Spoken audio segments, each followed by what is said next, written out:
राष्ट्रवादी काँग्रेसमधील हेवीवेट नेते तथा माजी मंत्री छगन भुजबळ यांना डावलून उपमुख्यमंत्री अजित पवार यांनी आपले विश्वासू ॲडव्होकेट माणिकराव कोकाटेंना मंत्रिपदाची संधी दिली खरी, मात्र कृषी मंत्री कोकाटे यांच्या शिक्षा प्रकरणामुळे नाशिकच्या पालकमंत्री पदाच्या शर्यतीतून राष्ट्रवादी बाद झाल्याची चर्चा आहे।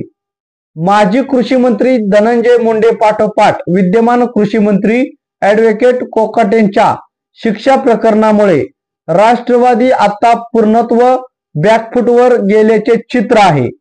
या प्रकरणामुळे ॲडव्होकेट कोकाटे आता पालकमंत्री पदाच्या शर्यतीतून जवळपास बाद झाल्याची चर्चा भाजपच्या वर्तुळातून व्यक्त केली जात आहे।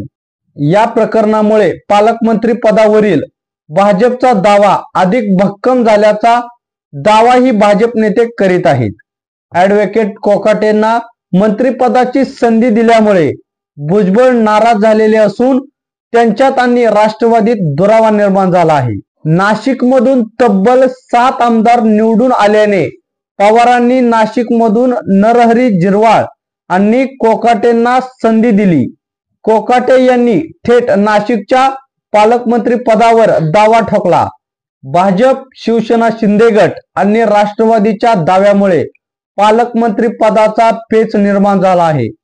रायगडचे पालकमंत्री पद राष्ट्रवादीला मिळाले होते, नाशिकचे भाजपाला मिळाले होते, परंतु दोन्ही ठिकाणी स्थगिती दिल्यामुळे पालकमंत्री पदाचा तिढा सुटला नसतानाच 30 वर्षाच्या प्रकरणात ॲडव्होकेट कोकाटेंना न्यायालयाने गुरुवारी 2 वर्षाची शिक्षा ठोठावली आहे। त्यामुळे राष्ट्रवादीतील आजी माजी कृषी मंत्री संकटात आले आहेत।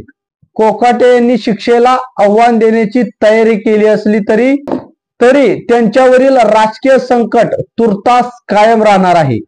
या प्रकरणामुळे तुर्तास तरी कोकाटे पालकमंत्री पदाच्या शर्यतीतून बाद झाल्याचे चित्र आहे।